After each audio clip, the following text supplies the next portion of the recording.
एक समय की बात है। एक हरे भरे छोटे से गांव में अली नाम का एक छोटा बच्चा और उसकी 75 साल की दादी नानी रहते थे।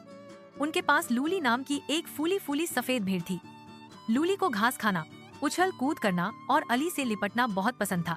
हर सुबह नानी लूली को बगीचे में लेकर जाती, जबकि अली अपने खिलौनों से खेलता।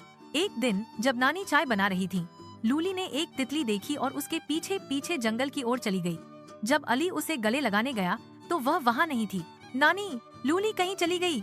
अली घबरा गया। नानी ने जल्दी से अपनी शॉल ओढ़ी और अली का हाथ पकड़ा। चलो मेरे बहादुर बच्चे, हम उसे ढूंढते हैं। वे पेड़ों के बीच से होकर गए और पुकारते रहे, लूली लूली। अचानक झाड़ी के पीछे से एक हल्की सी में की आवाज आई। वो रही। अली चिल्लाया। लूली दो टहनियों के बीच में फंस गई थी। नानी ने प्यार से उसे बाहर निकाला और जोर से गले लगा लिया।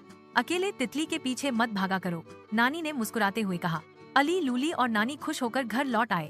उस दिन के बाद से लूली हमेशा पास ही रहती और अली ने सीख लिया कि अपनों का ख्याल कैसे रखा जाता है।